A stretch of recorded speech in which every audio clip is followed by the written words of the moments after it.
Hi everybody, how's it going? Welcome back to Verne, the Shape of Fantasy. We have managed to lose control of the iMac. Of course we have, because it was really overpowered, and it seems to be something to do with these visions that we're having. So, after the big attack we've had on the Nautilus, we're going to have to try and find out exactly what is going on. So, that should be pretty cool. Let's not shut the door, shall we?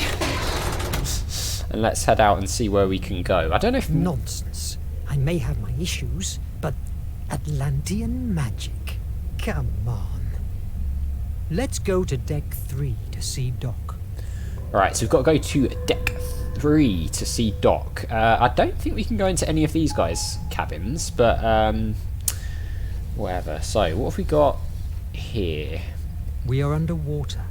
I can't go outside. Oh, okay, we're actually properly underwater now. It's quite interesting. Let's look at the maps. So, we are here, and the Doctor is all the way down in that bottom left bit, just above the diver room. So, we could potentially go all the way to the left, and then down through the CO2 room. Or, I mean, it might just be that the elevator is back working now. I don't know. So, either way, let's give this a go. It doesn't work. No. Okay, so it doesn't look like the elevator is working. But we can go through the library, potentially. Ooh, can we... Nemo's organ has always fascinated me. It also gives me chills, just like the captain. Can we play this?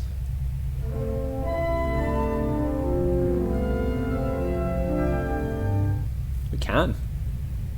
Not that it seems to do anything other than be interactable, but that's pretty cool. What was that? It was like something... Is that like fizzing with electricity or something? Maybe it is. Maybe it's just damage. Oh, it seems to do that when we get to a specific part of the screen. I'm not really sure why that is. I don't know if that's just how it's programmed or something. Yeah, this place has seen better days, hasn't it? Let's go through here. So we'll have to go through this way, I think, probably. Let's see.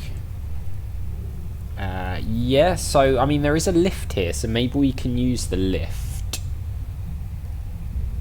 Let's give it a go. Oh, It doesn't work. I can't reach the sickbay. I'll go to the bridge and see if Nadine can help me. Ah, okay, so we've got to talk to Nadine on the bridge now instead. So we can't go... I mean, we can go up. There's a ladder here to get to the bridge, so I guess we'll do that. Up we go. Is this Nadine, or is this somebody else? Mr. Verne, don't come any closer. Soon. These carbo exhausts are quite damaged, and you could breathe polluted air. I will, but what about you, Sue? Don't worry, I'm used to it, and it takes a big deal of carbon dioxide to knock me down. Will they hold until we reach the base? I'm working on it. Oh, they must hold. Without them, we couldn't breathe. I'll stop bothering you. Good luck with that. Thanks. I will need it. Alright, so she's just going to do that. I mean, we can go past.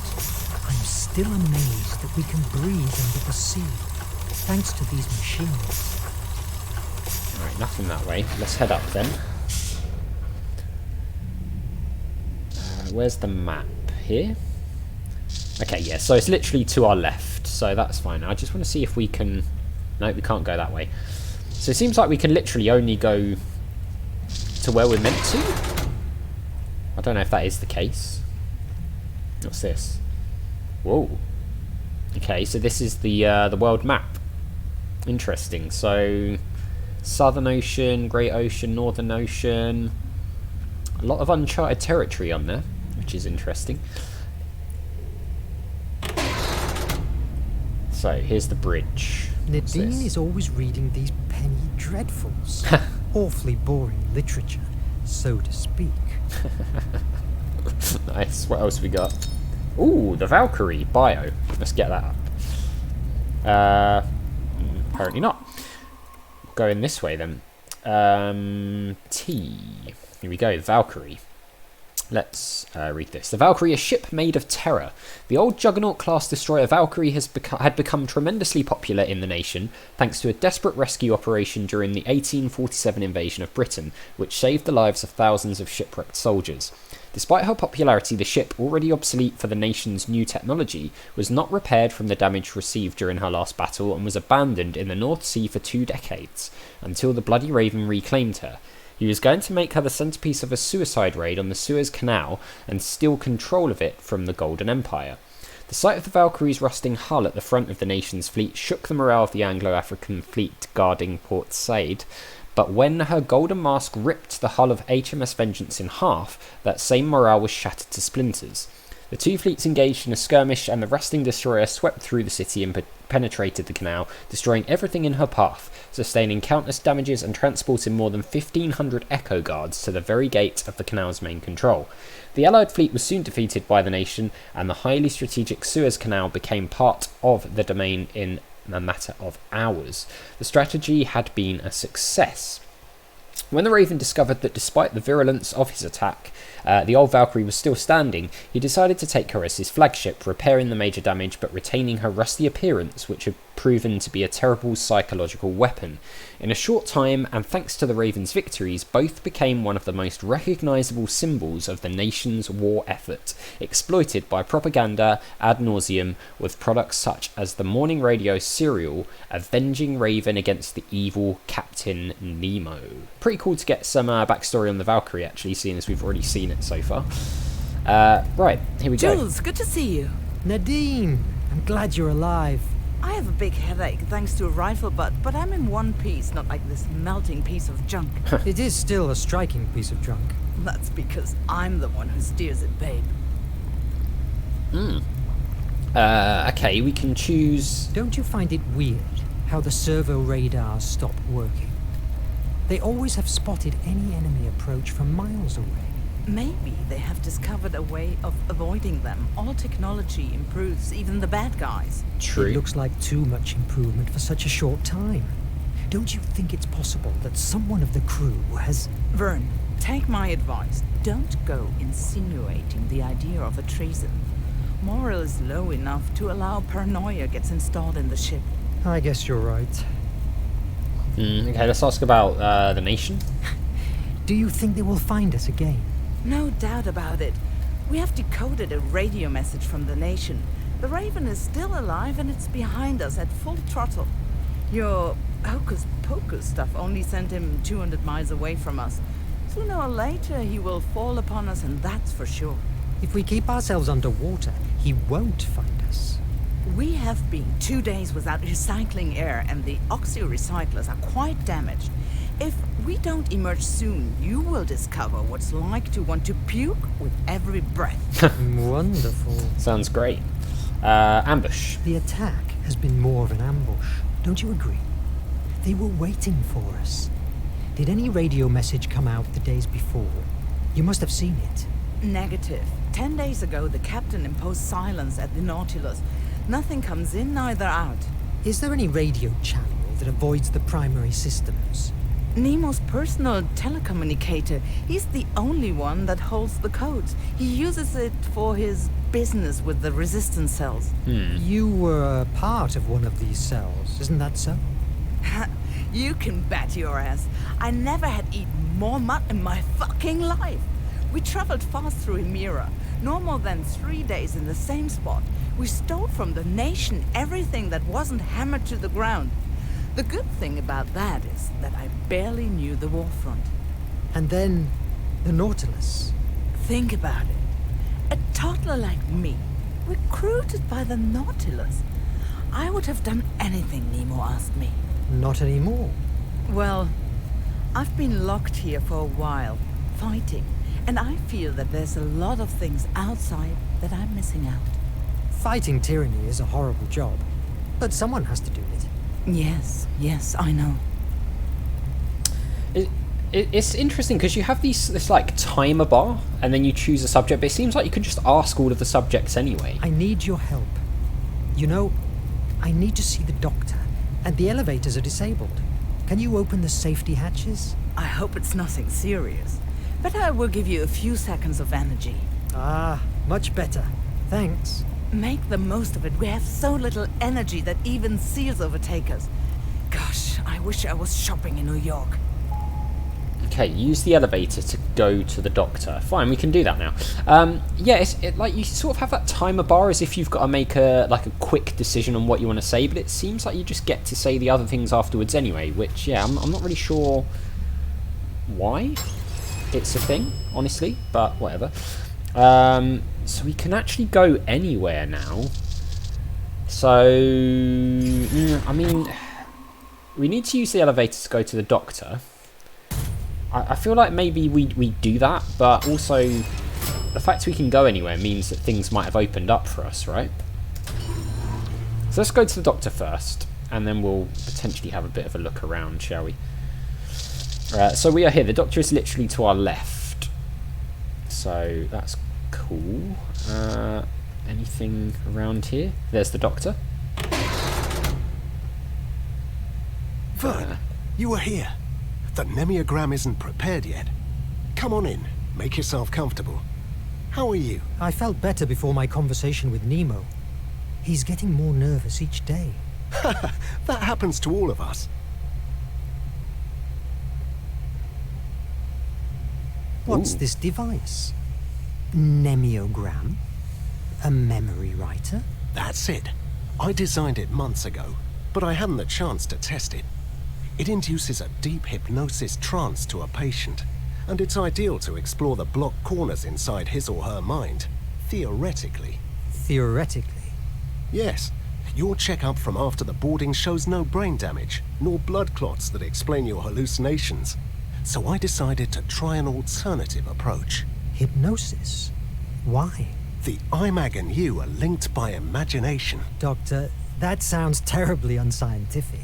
Call it in brainwaves or whatever you like. The undeniable matter here is that the IMAG only works with your brain. That's true. The Raven attack provoked a trauma, and because of that, the IMAG doesn't work anymore. And how is this machine supposed to cure me? It will not cure you. My intention with the Nemeogram is to discover what happened to you at that island. You have told me many times that although you don't hold any memory of that episode, you believe that there is where you found the IMAG and suffered your first bridge hallucination. Maybe the memory of the events you experienced at the island holds the answer, or at least a clue that will help us to cure your malady and the captain's concerns. A very interesting hypothesis, but frankly, Doc, are you sure that you aren't going to fry my brains? I hope not. Of course not. Theoretically. I guess we'll be able to find out about it. Relax while I finish the adjustments. I don't even know what that is anymore. Let's ask about the vaccine. So, how's the vaccine? Intact, at least. Luckily, the nation minions didn't make it to here. On the other hand, my research is absolutely at a standstill. Cholera is an extremely resistant bacteria. Ah. Each day more and more people die from it. From what I've been informed, the horror I lived in India is nothing compared to what is going on right now among the workers of the nation's factories. You know you have me here for whatever you need. In the event I survive this machine, of course. The Bloody Raven? Someone around here has told me a story about you facing the Bloody Raven years ago. I don't know who has told you such a stretch of the truth. I just have seen him once, from away, and he still froze the blood in my veins. It was a long time ago, in India, in a village in the middle of the jungle. We the Brits were holding our position in front of the nation's advances until the Raven and his Echo Guards arrived. How do you think they have found us? We didn't emerge for 3 days. I've been at war too many years to still believe in coincidence. Okay, the wound? Did you analyze Shun's body? I believe I saw something. Something that didn't match the scene, right? He didn't die from bullet wounds. Lethal head injury.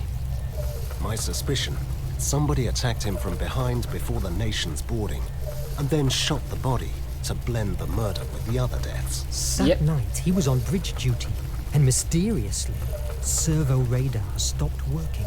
Someone in the crew is... You should discuss these matters with the captain. I am just a doctor. My patients are my mission. And right now, you're one of them. When do we start? It's ready. Let's begin. Focus. Tell me about the bridge. It's a bridge. In Paris, I believe. Mist surrounds me. I have a strange feeling, because there is someone else here with me. I have felt that very same presence before, at the island, before the Nautilus. Focus on it. Let yourself go. I'll try. It's difficult to focus. Everything began 6 months ago, the day of the wreck of the AES Annabelle Lee. Okay, so we completed the mission. Are we going to get like a little flashback or something here? So that's chapter 2 completed, actually, which is... so I'm guessing we're going to see what happened. Oh yeah, here we go. Well, this is different. Cedric's strange machine unleashed my memories, lightening the dark void of my stay at the island. The Annabelle Lee was my first assignment as a scientific officer at the American Empire Navy. In addition to the war's own menace, there was a rumor that a huge sea monster was around, sinking ships. Despite my skepticism, 3 weeks after our departure, in the dead of night, that rumor became a reality by pouncing on our ship and in a matter of minutes wrecking us. By some miracle, I survived. Luckily, the currents brought me to the island. Later, I understood that my extraordinary journey started right there. And there we are. Interesting. So we had that whole sort of... Here we go. Chapter 3, An Extraordinary Voyage. So we're sort of like going back now almost a year. Where am I? So I guess this is going to explain things. New story mission, shelter. I'm guessing with them we're going to have to build a shelter. Yeah, or find a shelter. There we go. Which is pretty cool. So that is where we'll leave it for this one, guys. I'm really intrigued to see what this flashback provides for us. A very different style of gameplay. Well, similar gameplay, different location. It's going to be interesting to see what it's like not being on the sub and being on what seems to be a desert island. I'm really looking forward to it. So as always, thank you very much for watching. A big thank you to my patrons, Arcades Games, Wayne, Nate, Terminally Nerdy, Paul from the Phantom Fellows, Lyle, Barry Aldridge, Hobo, Numinous, Coumadin, and Paul Leone. And I'll see you next time.